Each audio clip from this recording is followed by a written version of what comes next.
Mon Dieu. Est-ce qu'il y a des requêtes de prière? Requêtes de prière? Pardon? Oui, on va prier bien sûr pour Monsieur Ludovic, le beau jeune homme, le beau gosse.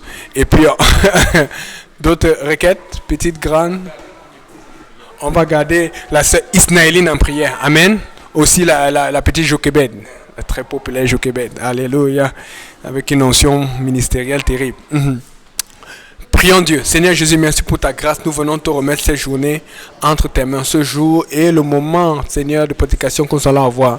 Nous venons prier pour les nombreuses activités qui vont venir à Chalaga, qui s'en viennent, Papa. Nous prions pour le piano. Nous prions, Seigneur Jésus, pour les visites. Nous prions pour différentes activités.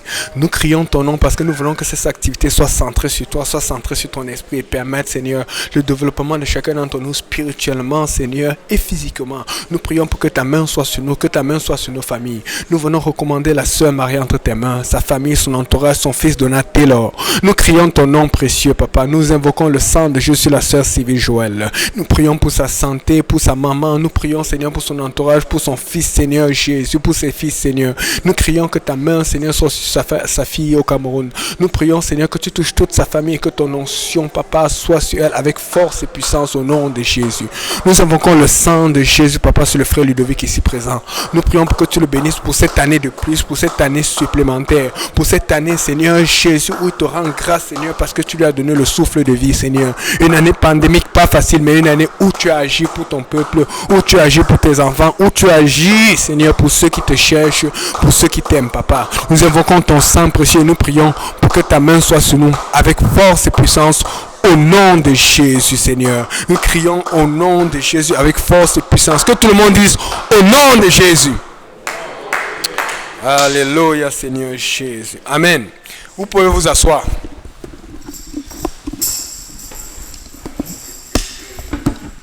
Donc, on va commencer maintenant. Je vais essayer d'être assez rapide, comme ça, ce n'est pas moi qui vais vous empêcher de faire le party pour la fête de notre frère. Donc, la dernière fois, nous avions parlé de la tentation de Jésus. On n'a pas été très long sur l'étude parce que bon, j'avais beaucoup plus prêché sur des notes. J'étais au travail, c'était la semaine passée, et puis le Seigneur a commencé à mettre beaucoup de choses dans mon cœur. Et quand Dieu te met quelque chose dans le cœur, tu essaies de noter assez vite et tu mets sur un papier. Donc, et c'est pour ça qu'on a été un peu sur d'autres sujets. Mais le Seigneur est bon. Amen. Donc aujourd'hui, on va continuer vraiment sur l'étude et on va essayer d'avancer. On va repartir là où on était. Nous avions dit que, vous savez, ce que j'aime sur l'étude biblique, c'est que ce que nous vivons, c'est ce que d'autres gens ont vécu avant. Amen. Avant nous, il y a des gens qui mangeaient. Nous mangeons aujourd'hui. Avant nous, il y a des gens qui buvaient. Nous buvons aujourd'hui. Avant nous, il y a des gens qui rêvaient. Nous rêvons aujourd'hui. Avant nous, il y a des gens qui péchaient. Nous péchons aujourd'hui. Amen. Et nous savons que ce n'est pas bien. Avant nous, il y a des gens qui voyageaient. Nous voyageons aujourd'hui. Mais la meilleure des choses, c'est qu'avant nous, il y a des gens qui servaient Dieu. Et nous servons Dieu aujourd'hui. Amen. Alors, la raison de cette étude, c'est de pouvoir comparer ce que eux ils font. Ce que eux ils font. Ce que ils ont fait. Les erreurs qu'ils ont fait. Et j'aime beaucoup cela parce que dans la Bible, tu vois les erreurs de David, les erreurs de Saül, les erreurs de Salomon. Dieu ne cache rien. En fait, quand Dieu ne cache rien, ça ne te donne aucune excuse quand tu vas arriver devant Dieu. Amen. Donc, tu vois les erreurs qu'ils ont fait et tu essaies d'apprendre de ces erreurs. Et tu essaies d'éviter ces erreurs. Tu essaies de servir Dieu à partir de ces erreurs. Si je demande à tout le monde ici qui aimerait servir Dieu, tout le monde va lever la main. Amen. Qui aimerait vivre pour Dieu? Tout le monde va lever la main. Mais quand je vais demander qu'est-ce que tu fais effectivement pour vivre pour Dieu, là on va commencer à réfléchir. Parce que là on va se dire, ah c'est vrai que je devais faire ça, je n'ai pas fait. Alors l'une des choses qui nous aide à pouvoir vivre pour Dieu, c'est de voir ce que les autres ont fait. Et de faire ce qu'ils ont fait qui était bon. Et de voir ce qu'ils ont fait qui n'était mauvais. Et d'éviter de faire ce qu'ils ont fait qui était mauvais. Amen. Et la semaine passée nous avons dit que pour pouvoir savoir ce qu'ils ont fait, il faut savoir dans quel contexte ils se trouvaient. Quand tu es un être humain, quand tu vis, quand tu te lèves, Il y a 3 voies par lesquelles tu peux pécher. Il n'y en a pas plus. Des fois, il y a tellement de tentations dehors. Et le monde. Et les femmes. Et les richesses. Et plein de choses que tu as l'impression que waouh, il y a trop de péché. Il y a trop de façons de pécher. Non. Il n'y a que 3 façons de pécher quand tu lis la Bible. Amen. Mais ces 3 façons, tu peux les utiliser pour que ça devienne une gloire pour Dieu. Donc, on va lire Genèse chapitre 3, verset 6. On l'a déjà lu. Je vais juste résumer rapidement là où nous nous sommes arrêtés la dernière fois. Genèse chapitre 3, verset 6. Je lis au nom de Jésus. Et la femme vit que le fruit de l'arbre était bon à manger, qu'il était agréable à la vue et que l'arbre était désirable pour devenir intelligent. Elle a pris de son fruit et en mangeant et en donna aussi à son mari qui était auprès d'elle et il en mangea. La première chose, c'est que le fruit était bon à manger.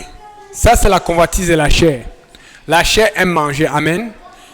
Quand je regarde là derrière, là, je vois la nourriture que Sœur Bibiane, Sœur Karine, Sœur Marcel a apporté, Seigneur. Vous savez, c'est toujours un défi.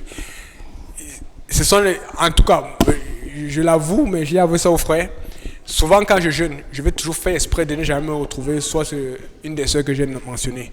Parce que vous ne savez pas combien de fois ils m'ont fait casser le jeûne. Je vous dis, sincèrement, je chante de parler sincèrement. Des fois, je vais juste éviter. Parce que, hey, Seigneur, la chair, c'est difficile. Donc maintenant, ce qui se passe, c'est ceci. Manger n'est pas un péché. Mais quand tu manges trop, c'est un péché. Pourquoi? Parce que tu as mal au ventre. Normalement, quand tu manges, c'est supposé te faire du bien au ventre, n'est-ce pas? Tu es content, tu te réjouis. Mais pourquoi tu manges, après tu essaies de faire l'espace, après tu fais l'espace ici, et puis ça commence. C'est qu'il y a un problème. Amen. Et c'est aussi simple que ça. Et on sait que les excès sont des péchés. La chair aime le sexe. Mais le sexe avant le mariage, c'est péché. Donc, fait que ces choses, ce sont des choses que Dieu nous interdit si c'est fait dans le mauvais contexte. Ce sont des choses que Dieu nous permet si c'est fait dans le bon contexte. Après, la Bible dit que la femme vit que l'arbre était agréable à la vue. Ça, c'est la convoitise des yeux. Amen. Quand tu vois un bel arbre, c'est beau. Amen. Quand tu vois un bel ordinateur, c'est beau. Mais il y a des gens qui vont voir un bel arbre dans le jardin, ils vont dire, moi aussi je vais avoir un jardin comme ça. Il y a des gens qui vont voir une belle voiture, ou un bel ordinateur, ou une belle caméra, ou une belle chaussure, ou une belle robe. Non, non, non, je veux aussi ça. Tu ne peux pas avoir tout ce que tu vois. Et nous avons ce problème dans le monde. Je vous dis, avant, quand on me disait ça, je ne croyais pas. Mais j'ai vu des cas, j'ai entendu des histoires. Et même parfois, quand je parcourais les nouvelles dans le temps, il y a des gens, quand ils voient une belle femme, même si la femme est mariée, il faut que ce soit sa femme.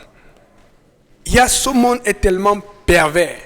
Il y a des choses qu'on vit là maintenant. Il y a des choses que j'ai appris dans les endroits où j'ai travaillé dans le passé. Mais j'ai dit, hey, les gens pensent même comment. Mais c'est comme ça que les gens sont. C'est pour ça qu'il faut être enfant de Dieu, pour pouvoir être identifié différent du monde, différent de ceux qui font ce qui est pervers. Et la Bible dit que l'arbre était désirable pour devenir intelligent. On parle de l'orgueil de la vie. Écoutez, si tu n'avais pas d'orgueil, tu n'aurais pas d'objectif. Écoutez, c'est à cause de l'orgueil du frère Ludovic qu'il est bon au soccer. Il voulait devenir un grand joueur, un grand champion. Tu vois, l'orgueil, c'est quelque chose de bien quand c'est contrôlé, quand c'est bien géré. Mais quand l'orgueil te pousse à faire ce qui n'est pas bon, et je dis des choses que j'ai vues et je vois souvent. Il y a des gens pour avoir une promotion. Leur orgueil va les pousser à tricher, à mentir sur toi. Leur orgueil va les pousser à commettre des choses qui sont abjectes. Un enfant de Dieu ne commet pas l'iniquité par orgueil. Un enfant de Dieu ne commet pas ce qui est mauvais par orgueil. Amen. Ton orgueil spirituel doit plutôt te pousser à faire ce qui est agréable à Dieu. Ton orgueil spirituel doit plutôt te pousser à faire ce qui est bon, ce qui est justifiable devant Dieu. Amen. Regardez, présenté comme cela, ça semble si simple. 3 voies pour pécher, mais 3 voies aussi pour servir Dieu. La convoitise des yeux, la convoitise de la chair et l'orgueil de la vie. Mais pourquoi on pêche alors? Parce que le diable va mettre un fort désir en toi pour te dire, tu peux avoir cela. Ce qui se passe dans la tentation du péché, c'est qu'il y a la possibilité d'avoir quelque chose qu'on désire. Dans la tentation du péché, il y a toujours quelque chose qu'on désire. S'il n'y avait pas quelque chose que tu désires, tu ne serais pas tenté. C'est pour ça que le diable va toujours te tenter avec quelque chose que tu veux. Il a besoin de te connaître. Mais dans l'obéissance à Dieu, il y a toujours un processus pour avoir ce que tu désires. Et pas nécessairement ce que tu désires, pour avoir ce dont tu as besoin. Parce que ton désir n'est pas nécessairement ton besoin. Il y a des gens ici qui désirent peut-être avoir 10 000 $ ou 20 000 $ pour régler une dette. Mais Dieu sait il préfère que tu aies un travail qui va te rapporter peut-être 2 000 $ par mois pour que tu règles cette dette au fur et à mesure, pour que tu apprennes à ne plus dépenser comme tu as dépensé la fois précédente. Donc ce que tu désires n'est pas ce que tu as besoin. Alors Dieu souvent va te donner ce dont tu as besoin, mais parfois il va aller au-delà de ton besoin. Amen. Donc, comprenons ceci. Il faut qu'on établisse ceci clairement. La raison du péché, la raison pour laquelle nous péchons, c'est parce que dans la tentation qui conduit à ce péché, il y a quelque chose que nous désirons. Donc, quand ton frère, ta soeur, ta mère, ton père ou la famille va te dire, mais c'est quoi l'affaire de l'église là? Tu ne vois même pas que tu n'arrives pas à avoir ta vie. En fait, Dieu veut te donner cette vie, mais Dieu veut te donner à sa façon. Parce que le monde a déjà fait des critères, le monde a déjà fait une façon que si tu veux être riche, c'est comme ça que tu passes. Si tu veux réussir, c'est comme ça que tu passes. Mais Dieu a une autre façon de penser. Amen. Et si vous voulez savoir, nous sommes là, nous servons Dieu, mais nous avons ce dont nous avons besoin. Amen. Peut-être ici au Canada, pas, je sais qu'il y a des riches chrétiens, mais je vous dis, aux États-Unis, il y a des endroits où je suis dépassé. Il y a des millionnaires chrétiens. Les gens pensent que quand tu es chrétien, tu es appelé à être pauvre. Non, au contraire. Je vois plus d'itinérants chez les non-chrétiens que chez les chrétiens. D'ailleurs, je ne vois pas d'itinérants chez les chrétiens. Quand je parle, je dis des gens qui sont vraiment dans le besoin. Et la plupart des églises que je connais, même notre église, on a toujours un service pour les itinérants. C'est-à-dire que ceux qu'on considère qui sont pauvres, ce sont eux qui aident plutôt les pauvres. Amen. Le problème de nous autres chrétiens, c'est que des fois, il faut que nous soyons capables de contrôler nos désirs et de nous mettre à Dieu, parce que Dieu souvent va mettre la bénédiction dans nos mains. Mais parfois, quand la bénédiction dans nos mains, on est comme dans certains dessins animés. Tu commences à rire ici. Est-ce que si Dieu met 10 000 $ ou 20 000 $ dans tes mains maintenant, est-ce que tu vas te contrôler? Il y a des gens qui vont disparaître. Il m'a dit, le Seigneur m'a béni, il veut que j'aille bénir la famille. Église, je reviens plus tard. Tu ne reviens jamais. Dieu sait. Amen. Dieu veut te donner. Mais qu'en est-il? Est-ce qu'il peut avoir confiance en toi? Donc, c'est pour ça que nous avons aussi vu la tentation de Jésus. Parce que Jésus qui est Dieu, il a tout pouvoir, il a toute richesse, il a toute possession. Mais Jésus qui est Dieu veut nous montrer que celui qui a tout pouvoir, celui qui a toute richesse, celui qui a toute possession, voici comment faire. Quand le péché arrive, tu dis, oh, j'ai l'argent, je vais te résister. Oh, non, non, non, non, non, non. Il a dit, voici ce qu'il faut faire. Et c'est pour ça que nous avons lu la semaine passée, ceci, dans Matthieu 4, Matthieu 4 à partir du verset 1. Je vais lire rapidement. Matthieu 4 à partir du verset 1. Alors Jésus fut amené par l'Esprit dans le désert pour être tenté par le diable. Après qu'il eut jeûné 40 jours et 40 nuits. J'ai déjà jeûné plusieurs jours et plusieurs nuits. Je n'ai jamais jeûné 40 jours et 40 nuits. Ça, c'est beaucoup. Mince. Moi, je pense que 40 jours et 40 nuits, si on te met la nourriture devant, tu as dit que ça vient de Dieu, parce que Dieu sait que tu viens de jeûner. Mais la Bible dit que quand il a fini de jeûner, la première chose qui était là, c'était quoi? C'était la nourriture. Pourquoi? Parce que le diable savait qu'il avait faim. J'ai dit ça tout à l'heure. Le diable ne va jamais te tenter avec quelque chose que tu n'as pas besoin. Donc quand vous rentrez chez vous et que vous avez des désirs, rappelez-vous que le diable utilise cela pour vous tenter. Chaque fois, remettez-vous en question. Tu dis, Seigneur, est-ce que je suis dans le processus? Quel est le compromis qu'il y a dans ce que je désire? Parce que le diable va te donner le million de compromis. Dieu va venir juste répondre une fois et il va te donner la bonne réponse. Pour sortir Israël d'Égypte, c'était en un jour. Pour sortir Joseph de la prison, c'était en un jour. Amen. Dieu règle ton problème le même jour, la même heure, la même seconde. Mais parfois, ou même pas parfois, souvent, il va attendre pour voir à quel point tu es décidé à avoir sa réponse. Et quand tu vas être décidé, je donnais cet exemple, je pense hier, Abraham. Quand je regardais Abraham, je vois Abraham à 75 ans, je dis non, il va tenir. Regarde comment il sait Dieu, regarde comment il aime Dieu. Mais apparemment, à l'extérieur, on se disait qu'il servait beaucoup Dieu. Mais Dieu savait ce qui était à l'intérieur. La preuve, 10 ans plus tard, quand il a 85 ans, Sarah vient lui dire, chérie, tu sais, ça ne marche pas. On a fait les tests, on est parti au Walmart, on est parti au Jean Couture, on a fait tous les tests possibles. La couleur ne change pas. Abraham dit, mais chérie, comment? Faisons confiance à Dieu. Et sa chérie dit, oui, chérie, tu sais, c'est Dieu qui nous a donné la servante en Égypte. Va voir là-bas. Tu sais, c'est une servante jeune. Il y a le compromis. Il y a l'envie. Il y a comme la facilité. Et Dieu regarde, Dieu ne dit rien. Et quand Dieu regarde, Dieu ne dit rien. Ce n'est pas parce qu'il ne t'a pas parlé avant. Il t'a déjà parlé. Tu sais quand il y a le compromis. Mais quand tu n'es pas sûr, tu peux juste aller reconsulter Dieu. Mais quand tu te sens pressé de faire quelque chose, arrête-toi toujours. Oh Seigneur, j'ai appris ça. C'est quand le pasteur Kaosim nous enseignait que non, faites attention. Même des fois, même si c'est la bonne décision que tu devais prendre, si tu la mets de côté, si tu retardes ta décision parce que tu n'es pas sûr, c'est la meilleure chose à faire que d'empresser la décision quand tu n'es pas sûr. Amen. La Bible dit, et les gens utilisent ça souvent de mauvaise façon, ce qui n'est pas le produit de la conviction est péché. Donc on dit, Dieu ne m'a pas convaincu, donc je peux faire. Non, c'est pas ce que la Bible dit. Tant que Dieu ne t'a pas convaincu, tu ne fais pas ce qui est mal. Amen. C'est-à-dire que tu as deux choix. Tu as le choix A, tu as le choix B, mais tu n'es pas sûr. Mais comme tu hésites, ne fais pas le choix que tu penses que c'est mauvais ou que c'est bon. Tu fais seulement ce que tu es sûr que c'est bon. Mais ce que les gens expliquent, c'est que non, comme je ne suis pas sûr que c'est mauvais, je vais le faire en attendant que Dieu me dise que c'est mauvais. C'est-à-dire que si tu découvres après que c'était mauvais, qu'est-ce que tu as fait? Tu as passé le temps à pécher. Or, la Bible dit ce qui n'est pas le produit de la conviction est péché. C'est-à-dire que si tu n'es pas convaincu de quelque chose, mets de côté.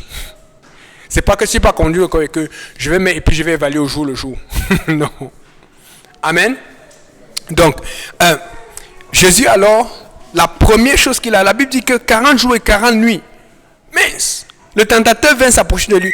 Ce qui est terrible dans la Bible, c'est que c'est tellement fort quand c'est écrit, mais quand on le lit, c'est comme, on prend ça à la légère.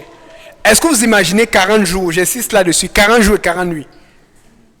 Comme le pasteur dit souvent, après 2 jours, tu sens que tu vas mourir. Mais lui, après 2 jours, il devait faire ça encore 20 fois. 40 jours et 40 nuits. Moi, si je gêne 40 jours et 40 nuits, écoute, le lendemain, il y a des jeûnes que j'ai fait souvent là, mince. J'arrive au travail, j'ai des amis qui me donnent la nourriture, des gens qui m'offrent jamais la nourriture. Ou même parfois tu vois quelqu'un qui est habitué de toi, il a senti que tu as perdu le poids à l'église, il envoie une grosse assiette de nourriture. Je n'ai pas dit que c'est mauvais, ça vient de Dieu, mais des fois le temps d'attendre la fin du jeûne, l'assiette là tu es obligé de tu ne veux rien recevoir. Des fois, la Bible dit que quand tu jeûnes ou tu pries, va dans le lieu secret, cache-toi. Parce que quand tu le montres, la personne est touchée. Et la personne va faire ce que quelqu'un qui est touché va essayer de te faire du bien. Mais toi, tu as besoin de percer dans la victoire. Amen. Il faut qu'on fasse tout pour s'aider. Et ce n'est pas facile. Et donc, la Bible dit, le tentateur s'est approché et dit, si tu es le Fils de Dieu, dis que ces pierres deviennent des pains. Jésus répondit, écoute, tu es l'enfant de Dieu. Tu es là, tu n'as pas mangé depuis. Dis que les pierres deviennent des pains. Mais est-ce que c'est un péché que les pierres deviennent des pains? Non. Mais pourquoi pour lui ça allait être un péché? Parce qu'il a fait ça sous un investissement du diable. Il a fait ça sous une sensation que le diable lui a donnée. Parce que chaque fois que le diable te donne une sensation, chaque fois que le diable investit sur toi, il va aller réclamer ça à Dieu. Voilà pourquoi on dit que même à la fin du monde, le diable va être là pour un temps encore, pour nous accuser. Il va venir sortir notre dossier. Mais vous savez quoi? Comme le pasteur l'explique souvent, nous avons le sang de Jésus-Christ. Le sang va couvrir. Est-ce que tu as le sang de Jésus aujourd'hui? Est-ce que tu es baptisé au nom de Jésus-Christ aujourd'hui? Parce que si tu n'as pas le sang qui te couvre, tes péchés sont encore devant Dieu et tu vas aller en enfer. Et donc, ici là, la tentation venait du diable. Le problème, c'est quoi le problème de transformer des pierres en pain. Ce n'est pas interdit. S'il est capable, si moi je suis capable, je vais le faire. Mais lui, il était capable. Mais c'est parce que le diable l'avait tenté pour que le processus ne soit pas fait comme il fallait. Pour qu'il impressionne, pour qu'il fasse quelque chose de... Au lieu d'attendre de faire des pains ou que ses disciples le nourrissent, et éventuellement c'est que les gens sont venus le nourrir. Parce que là où il était en train de jeûner, c'était au désert. Il est parti au désert, pourquoi? Parce qu'il savait que s'il restait proche de la maison de certains frères et de certaines sœurs, oublie ça. Quand ils vont commander le McDo et la pizza, c'est fini. Quand tu es prêt à jeûner, ou quand tu veux prier, et quand tu cherches la face de Dieu, mets-toi dans des conditions. Les gens se demandent pourquoi souvent on disparaît. Parce que tu sais que, vous savez, ce n'est pas que nous sommes les avocats du diable ou les enfants du diable, mais même moi, le diable peut m'utiliser pour faire ce que le pasteur casse son jeûne, ou casse ses engagements. C'est pour ça que quand tu prends un engagement avec Dieu, c'est toi et Dieu.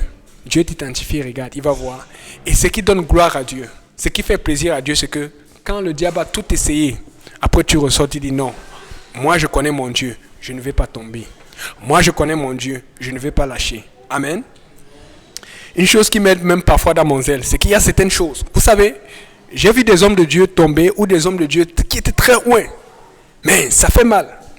Mais moi aussi, j'ai fait des recherches là-dessus pour savoir pourquoi ils tombaient. Parce que j'ai dit, Seigneur, si tu fais comme si... Parce qu'à un moment, il y a 4-5 ans, j'étais dans le Seigneur, je me sentais comme, non, oublie ça. Je ne peux jamais tomber, ça va. Mais un jour, le Seigneur m'a parlé, il dit, regarde tel. Et un jour, tu sais, pasteur Benji parlait de trucs. Et puis, il y a un message que le pasteur Benji avait prêché sur l'enfer et tout, comment les gens sont tombés. Et le jour où ils ont prêché le message, ils ont parlé d'un message que le pasteur Graham avait prêché. Et quand notre pasteur avait prêché à Saint-Laurent, qu'on appelait les trophées de l'enfer. Et puis j'avais posé des questions dessus. Et comme je faisais des recherches, j'étais tombé sur... On m'a parlé des pasteurs qui étaient à Saint-Laurent avant le pasteur Kaouzi. On parlait des pasteurs qui étaient là avant le pasteur Graham. Il y a beaucoup qui ont tenu, il y a beaucoup qui sont découragés ou que bon, ils ont senti que le Seigneur les appelait ailleurs. Ils sont bons. Mais on m'a parlé de ceux qui sont tombés. Quand tu entends ceux qui sont tombés, qui baptisaient, qui faisaient là, tu les vois aujourd'hui. J'ai dit, Seigneur, pardon, aide-moi parce que je ne veux pas devenir comme cela. Tu te dis comment quelqu'un peut servir Dieu à ce point et devenir. C'est ça que le diable fait.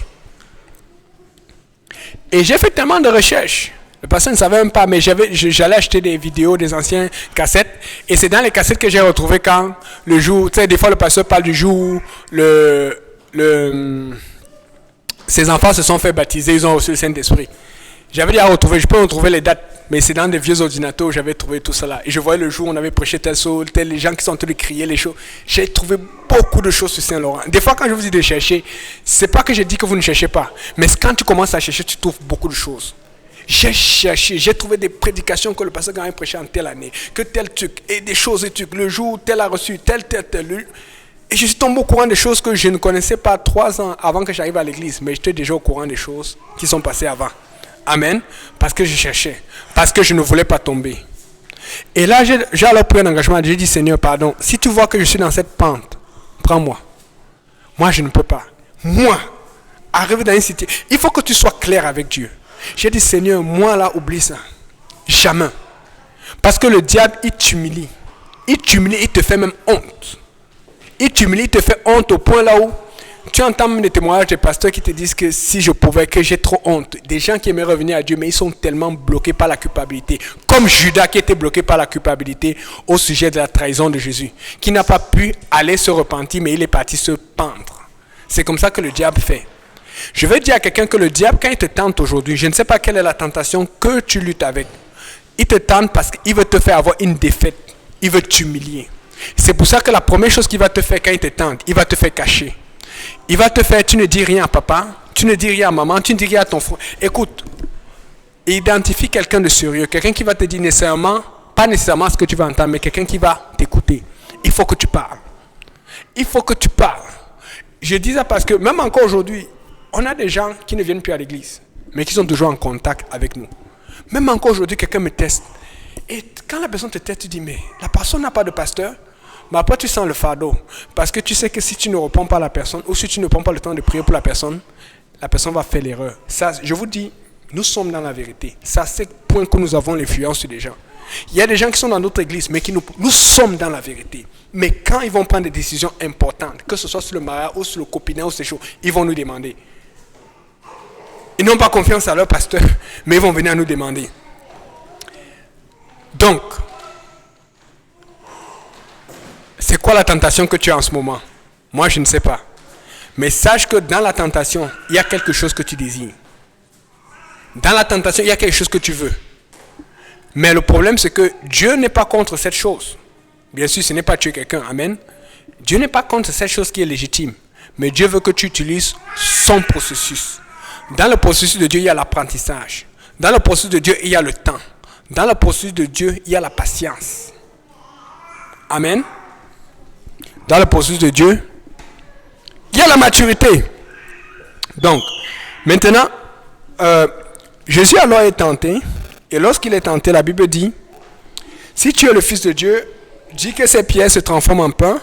Et Jésus répondit, il est écrit, l'homme ne vivra pas de pain seulement, mais il vivra de toute parole qui sort de la bouche de Dieu.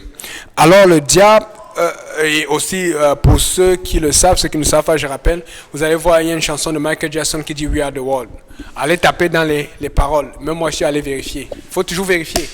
Dans les paroles, ça dit As God transform the stone in bread. Dans la chanson We Are The World de Michael Jackson, une chanson très émotive, très tentante et que j'aimais beaucoup. Et il faut faire attention à la musique. La musique qui ne glorifie pas Dieu, moi je n'écoute pas. Pour vous, peut-être vous pouvez résister. Mais vous, pour ceux qui me connaissent, je suis un ancien breaker. Amen. Donc, fait qu'il y a certaines musiques, même à l'église, des fois, si je ne fais pas attention, j'ai l'impression que c'est un rythme que je connais. Amen. Ceux qui me connaissent, j'aimais faire le smurf. J'étais dans tout. Et le Harlem Shake. Donc, j'ai compris que si quelque chose ne loue pas le Seigneur, je ne vais pas l'utiliser parce que, savez ça que je me servais pour pécher. Amen. Nous, maintenant, on chill dans le Seigneur. Parce que dans le monde, il y avait toujours les déceptions, les gueules de bois. On allait utiliser la danse pour venir mettre le show. Et on met le show et puis ça attire les gars, les filles. Et puis après, on sélectionne et puis on fait. Écoutez, le diable, c'est un déceveur. Dieu veut que tu te maries. Dieu veut que tu aies une femme ou que la femme ait son mari. Les affaires de une nuit là, oubliez ça. Les affaires de un temps temporaire, je vais voir ça marcher. Non. Consulte quelqu'un de mature. Consulte quelqu'un de spirituel. Parce que Dieu veut des choses à long terme. Les choses de Dieu sont à long terme, pour l'éternité. Quand tu n'es pas sûr, ne fais pas. Quand tu n'as pas la main de Dieu, ne fais pas. Parce que le diable va te tenter avec quelque chose que tu veux. Le diable va te tenter avec quelque chose que tu as besoin. Mais tu dois chercher le processus de Dieu. Le processus de Dieu, c'est pour ça qu'il est Dieu. Parce qu'il attend. Je vais raconter une histoire que j'ai racontée déjà à quelques personnes. Mince! Dernièrement, je parle beaucoup de mon passé. Je ne sais pas pourquoi. Un jour, vous connaissez les appareils. Vous savez que le pasteur, il aime beaucoup le pain. Il aime bien faire le pain. Il a toujours acheté les machines à pain et tout ça là. Donc, avec mon ex, on avait acheté une machine de pain. Et la machine de pain fonctionnait bien. Mais pour une raison, il y a une pièce qui manquait, qui ne fonctionnait pas bien. Et puis, la machine de pain s'est gâtée, ne fonctionnait plus bien. Amen. Donc, ce qu'on faisait dans le temps, c'est que quelque chose ne fonctionne pas bien, que tu as acheté, tu fais comme si c'était l'autre facture qui a eu un problème et tu changes la machine. Vous savez, quand tu fais ça, tu viens d'acheter quelque chose à Walmart et tout. Mais j'avais à commencer l'étude avec le pasteur Kaozi. Et vous connaissez comment l'homme de Dieu fait. Il va venir le jour où il ne faut pas qu'il vienne, à l'heure qu'il ne faut pas qu'il vienne, et il va prêcher.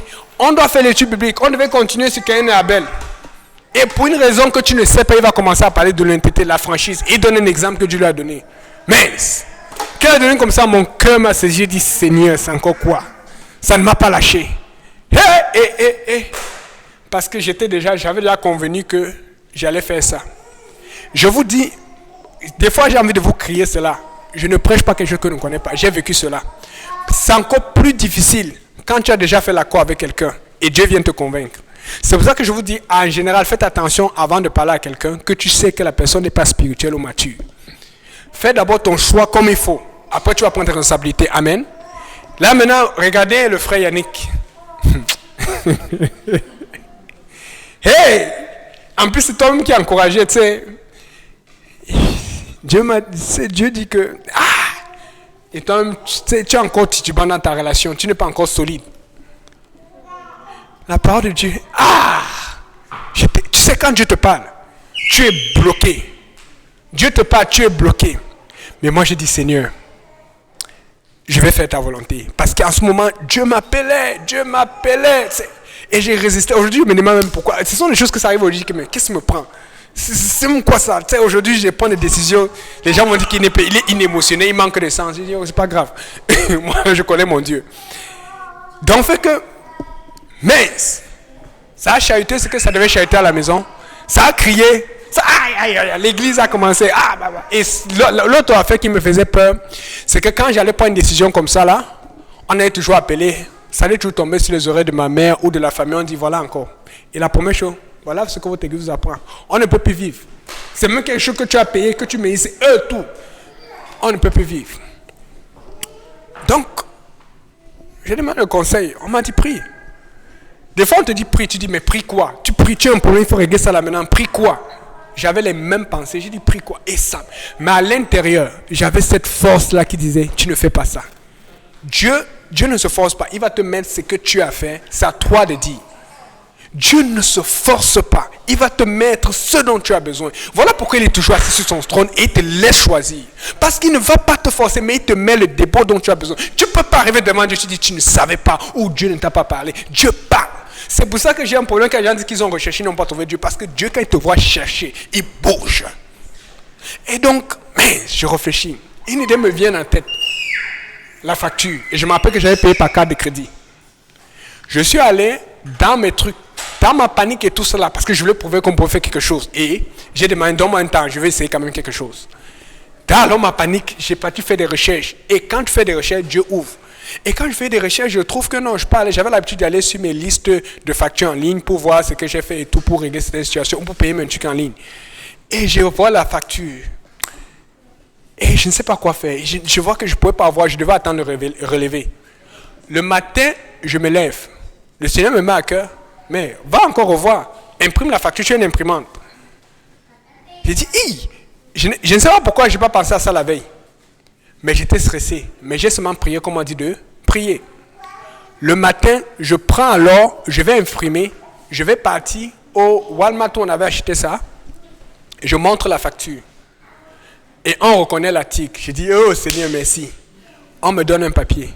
On me dit, va à un tel endroit. Vous savez, les centres du rasoir, parce qu'ils travaillent avec eux. Ce sont eux qui font ces trucs et tout ça là. J'ai suivi le processus. Ça m'a pris 1 mois. Et la nouvelle machine est arrivée. Il fallait voir comment tout le monde me regardait à la maison. Les gens qui te disaient que voilà. Tout le monde était tranquille. Ça, c'était l'une... Il y a beaucoup de petits trucs que le Seigneur a fait pour moi. Mais ça, c'était l'une des premières fois que j'ai dit, donc Dieu fait les choses comme ça. Au départ, je me sentais comme tout le monde me toisait. J'étais intimidé, j'avais peur. Mais lorsque la machine est arrivée, si j'avais triché, j'aurais eu la machine le même jour. Amen. Mais je n'aurais pas utilisé le processus de Dieu. Je me rappelle parce que j'ai compté les jours. Chaque jour, je disais que si ça ne vient pas. J'ai suivi le processus. Ça a mis 30 jours, comme ils avaient dit. C'est venu, on m'a appelé, je suis parti chercher. Il fallait voir le frère Yannick. Et avant, n'oubliez pas, j'avais beaucoup moins d'humilité qu'avant. Donc, tu dis, le Seigneur a envoyé la machine. Le Seigneur. Tu sais, on était calmés. Le Seigneur. Tu veux montrer que Dieu travaille avec moi. Check ça. Tu sais. Écoutez, Dieu fait ces choses. Dieu va toujours s'asseoir. Il va mettre le dépôt en toi et puis il va attendre. Dieu n'est pas comme le diable. Le diable va...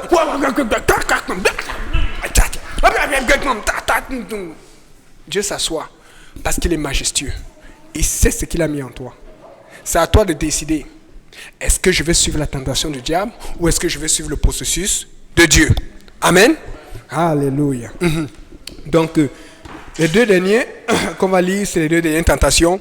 Et la Bible dit que Jésus répondit. Alors le diable le mena dans le haut de la sainte ville, sur le haut du temple. Et lui dit, si tu es le fils de Dieu, jette-toi en bas, car il est écrit qu'il ordonnera à ses anges d'avoir soin de toi, et ils te porteront dans leurs mains, de peur que ton pied ne se heurte contre quelque pierre. Jésus lui dit, il est aussi écrit, tu ne tenteras point le Seigneur ton Dieu. Regardez toutes les versions. Jésus dit vraiment, il est aussi. Amen. Jésus n'a pas seulement dit, il est écrit dans celui-là. Parce qu'au départ, il a dit, il est écrit. Il a dit, il est aussi écrit. Parce que le diable, qu'il a vu que Jésus avait résisté à la première tentation, il est venu en utilisant la Bible. Voilà pourquoi les gens m'ont dit, aime ton prochain comme toi-même. On m'a déjà sorti ça plusieurs fois. Mais ils oublient que dans le même verset qui dit aime ton prochain comme toi-même, le verset dit tu aimeras le Seigneur ton Dieu de tout ton cœur, de toute ton âme, de toutes tes pensées. Et on dit c'est le premier commandement. Quand on dit c'est le premier, ça dit que c'est le plus important. Mais les gens du monde, quand ils veulent avoir des chrétiens, ils vont dire aime ton prochain. Ils vont mettre ça en premier avant que je dois aimer Dieu. Mais quand tu aimes Dieu avant d'aimer ton prochain, éventuellement tu vas t'occuper de ton prochain. Mais des fois tu vas mettre le prochain de côté parce que Dieu a la priorité. Faites attention aux gens qui utilisent la Bible. Beaucoup d'églises utilisent la Bible, mais ils n'utilisent pas de la bonne façon. Même pas la Bible, le diable peut te détourner. Voilà pourquoi tu dois chercher la vérité. Nous sommes à la recherche de la vérité.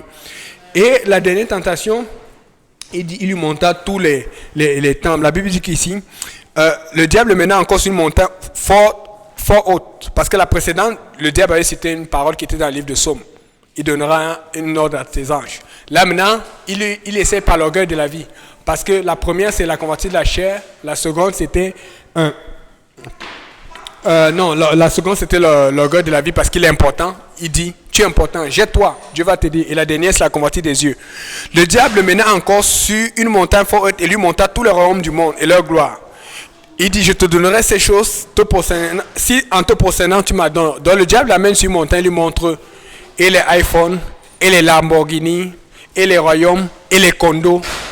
Il lui montre les dizaines de milliers de condos. On dit, tu peux pouvoir faire Airbnb, tu vas avoir 10 millions de dollars chaque mois. Il lui montre plein. Jésus dit, retire-toi, Satan. Pose-toi cette question aujourd'hui. Quel est ton prix? On a beau dire, oh non, Seigneur, je vais mourir pour toi. Pierre a dit ça, non? Je vais mourir. On est venu dire, Pierre, tu n'es pas avec lui? Je ne le connais pas. Sois honnête avec toi. Parce que moi, je me suis posé cette question. Et j'ai dit, Seigneur, pardon, fais ça si jamais j'arrive dans telle situation. Parce que moi, je ne peux pas permettre que le diable m'humilie. J'ai vu trop de gens être humiliés. Surtout des gens. C'est incroyable. Moi, je suis dépassé. Et souvent, ça me fait mal. Comment un homme de Dieu qui a guéri des gens en priant, qui a servi Dieu, qui a apporté un réveil, comment des gens peuvent... Moi, j'ai demandé, Seigneur, pardon. Préviens-moi. Parce que des fois, on prie seulement pour les autres. Est-ce qu'on prie même vraiment pour nous? Seigneur, protège-moi. Moi, je vais aussi là-dedans. Je vais aussi... Tu vas faire entrer des gens au ciel, mais toi-même, tu n'es pas dedans. Oubliez ça. Moi, je serai le premier au royaume pour faire la java devant le trône. Et on ne va plus se fatiguer pour danser. Je vais dire, Seigneur, puisque tu m'as donné une chorégraphie, on va pouvoir faire, vous savez, les chorégraphies qu'on fait là, en sautant. On va faire ça comme des ailes. On va sortir le feu, les éclairs, les arcs-en-ciel. Mais on va le faire. J'ai dit, Seigneur, je serai là. Le premier en avant. Amen. Je vais être là. Il faut que tu regardes en toi-même. Tu dis, quel est mon prix? Demande, parce que moi j'ai demandé ça. Et c'est comme ça que Dieu m'a aidé à trouver des choses que je n'étais pas censé trouver. À connaître des choses que je n'étais pas censé connaître. Un jour, je ne peux pas vous dire qui. Quelqu'un, je ne sais pas pour quelle raison. Et c'était pas avec la mauvaise idée. Parce qu'il y a des gens qui vont t'appeler au téléphone. Et qui vont te dire des choses. Parce qu'on m'a déjà appelé pour me dire des choses. Mais quelqu'un m'appelle. La personne avait un fardeau. Et puis il me parle. À l'église, il y a eu telle chose. Et puis ça. Et j'ai une période de réflexion. C'est avant toi, il y a eu telle chose. Après, il y a eu le passé. Je ne sais pas pourquoi on me raconte ça. J'ai au moins 2 ou 3 personnes qui m'ont déjà raconté des choses sur l'église que je n'étais pas supposé savoir. Pas dans le mauvais. Parce qu'il y a des gens qui ont essayé de mal parler du pasteur Kaouzi. Comme d'habitude, je sais qu'il y a des gens qui ont essayé de mal parler de moi auprès de vous. Amen. Moi, il est défendu. Amen. Merci. Alléluia. Mais... J'arrive comme s'il ne m'avait pas défendu. Mais bon, le Seigneur, j'avais confiance au Seigneur. Repentez-vous. Donc, et je vous dis, j'ai appris des choses que je n'ai jamais prononcées. Mais que je sais que le pasteur, comme le pasteur Kaouzi, ne savent pas que je sais. Mais j'ai compris que Dieu a fait ça pour m'avertir, pour me prévenir, pour dire fais attention à toi. Parce que quand Dieu commence à t'utiliser, le diable va aussi t'utiliser. Quand Dieu commence à mettre l'œil et quand le diable va aussi mettre l'œil, parce que le diable va montrer, regardez ce que je peux aussi faire. Et chaque fois, et une chose que j'ai compris des gens qui ont été très utilisés par Dieu, c'est que chaque fois qu'ils retrogradaient, ils ne retrogradaient jamais au milieu. Ils retrogradaient totalement à l'inverse. Parce que le diable mettait le paquet, ses plus grands sorciers, ses plus grands démons. Je suis en train de dire à quelqu'un, identifie la tentation et tu dis, Seigneur, quel est mon prix? Montre-moi comment résister. Amen. On va s'élever. Et donc, à chaque fois que la tentation est venue et qu'on a dit, fais cela, qu'est-ce que Jésus a dit? Il est écrit, il est aussi écrit, il est écrit. Comment tu vas savoir il est écrit si tu ne lis pas la Bible? Comment tu vas savoir il est écrit si tu ne médites pas la Bible? Tu dois méditer la parole afin de savoir ce qui est écrit. Amen. Alléluia, Seigneur Jésus. Si le frère Kaela peut venir au piano, on va chanter un peu encore ce qu'on a chanté tout à l'heure là.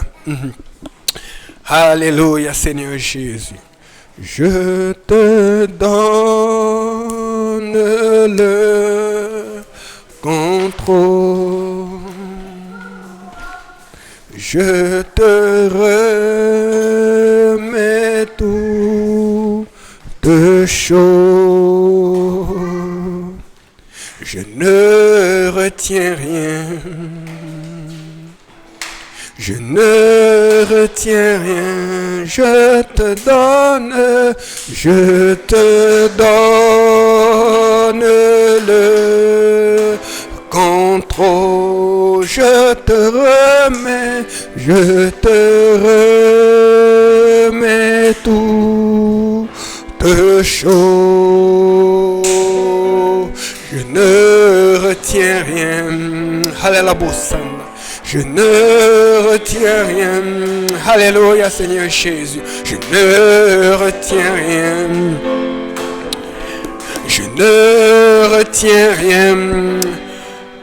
Alléluia. On va continuer dans cette atmosphère d'adoration et puis on va prier pour bénir le repas. On va prier pour le temps de fraternité et on va prier pour le frère Ludovic. Élevons la voix, Seigneur Jésus, nous invoquons ton sang précieux dans ce lieu. Nous crions ton nom pour que nous ne retenions rien et que nous remettions tout entre tes mains.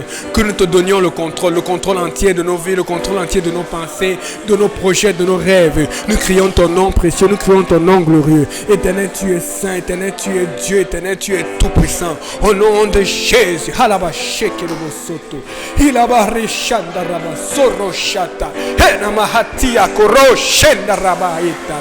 Seigneur, nous remettons le frère Ludovic entre tes mains. Nous remettons Ludovic à 4 entre tes mains. Nous prophétisons, Seigneur, la guérison pour toute situation difficile dans sa vie. Nous prophétisons la direction droite, le choix droit, le choix juste, le choix unique de Dieu dans sa vie, du Dieu vivant, la spiritualité, le don du Saint-Esprit, les dons de l'Esprit. Nous crions le nom de Jésus pour le baptême au nom de Jésus dans sa vie. Nous réclamons ta présence en lui, autour de nous et parmi nous ici présents. Nous évoquons ton nom au nom précieux de Jésus. Alléluia, Seigneur. On va continuer à adorer le Seigneur. Alléluia.